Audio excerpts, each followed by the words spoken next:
دراصل سفر آخرت کی تیاری ہے، موت کی تیاری ہے۔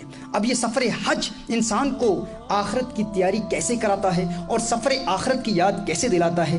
اگر آپ سفر حج پر غور کریں اور سفر حج اور حجاج کے تمام اعمال پر غور کریں، حاجی کے ہر عمل پر غور کریں۔ حاجی جب بھی حج ادا کرتا ہے تو اس کا پہلا عمل کیا ہوتا ہے؟ سب سے پہلے وہ حج کی نیت کرتا ہے۔ حاجی حج کی نیت کرتا ہے۔ جب حاجی حج کی نیت کرتا ہے تو اس کا سب سے بڑا جذبہ کیا ہوتا ہے؟ اس کا منتہا نظر کیا ہوتا ہے؟ اس کا شوق کیا ہوتا ہے؟ اس کا جذبہ کیا ہوتا ہے؟ اس کے دل میں کیا تمنا پیدا ہوتی ہے؟ کیا خواہش ہوتی ہے؟ اس کے دل میں یہی خواہش ہوتی ہے، یہی خوشی ہوتی ہے کہ میں حج پر جاؤں گا، حرمین شریفین میں حاضر ہو جاؤں گا۔ جب حرمین شریفین میں حاضری کا شرف ملے گا تو کیا کروں گا؟ میں کعبۃ اللہ کو دیکھوں گا، کعبۃ اللہ کو دیکھوں گا، اللہ کے گھر کو دیکھوں گا، بیت اللہ کو دیکھوں گا۔ اور جب مدینہ المنورہ میں حاضری کا شرف حاصل ہوگا تو کیا کروں گا؟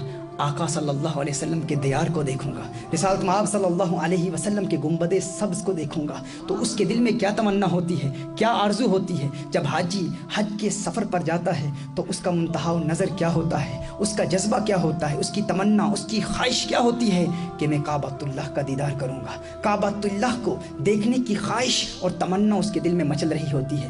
عین اسی طرح جب کوئی شخص اس دنیا سے سفر آخرت کے لیے تیاری کر رہا ہوتا ہے، رخت سفر باندھتا ہے، جب کوئی شخص اس دنیا سے اللہ عز و جل کی جانب جا رہا ہوتا ہے، جب اس کا انتقال ہو رہا ہوتا ہے، جب وہ نزع کی سختیوں میں مبتلا ہوتا ہے، عالم سکرات میں ہوتا ہے، جب سکرات کے عالم میں ہوتا ہے، تو اس وقت کیا اسے دنیا کے نظارے اچھے لگتے ہیں؟ کیا اسے دنیا کے حسین چہرے اچھے لگتے ہیں؟ وہ دنیا کے نظارے نہیں دیکھتا، دنیا کا حسن نہیں دیکھتا، دنیا کا حسن پھر اسے نہیں بھاتا۔ اس کے دل میں کیا تمنا ہوتی ہے؟ اس کے دل میں ایک ہی آرزو ہوتی ہے۔ جو حج پر جانے والا ہوتا ہے، جب حج کی نیت کرتا ہے تو اس کے دل میں کیا تمنا ہوتی ہے کہ میں کعبۃ اللہ کو دیکھوں گا۔ اور جو آخرت کے سفر پر جانے والا ہوتا ہے اس کے دل میں یہ تمنا ہوتی ہے کہ حاجی تو کعبۃ اللہ دیکھے گا، میں کعبۃ اللہ نہیں، میں اللہ دیکھوں گا۔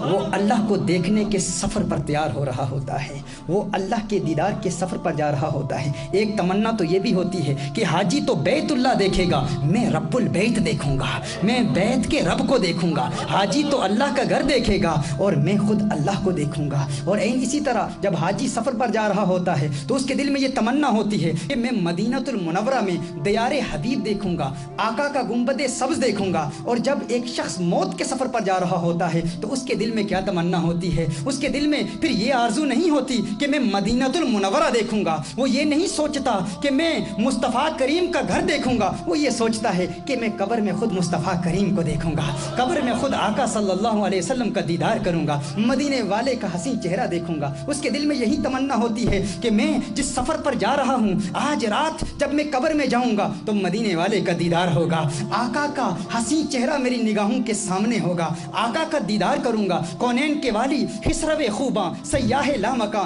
نازش ہر دو جہاں صلی اللہ علیہ وسلم کا نورانی چہرہ دیکھوں گا۔ اور پھر وہ کہتا ہے کہ جس میں عشق مصطفیٰ موجود ہو، جس کے دل میں حضور کا پیار موجود ہو، جس کے دل میں حضور اکرم صلی اللہ علیہ وسلم کی حقیقی محبت موجود ہو، اور جو حضور اکرم صلی اللہ علیہ وسلم کے پیار کا پرچار کرنے والا ہو اور ناموس مصطفیٰ صلی اللہ علیہ وسلم کی خاطر قربانیاں دینے والا ہو، ایسا عاشق کہتا ہے کہ تم کہتے ہو کہ قبر میں جا کر عذاب ہوگا، لیکن ہم لحد میں عشق رخ شاہ کا داغ لے کے چلے، لحد میں عشق رخ شاہ کا داغ لے کے چلے، اندھیری رات سنی تھی چراغ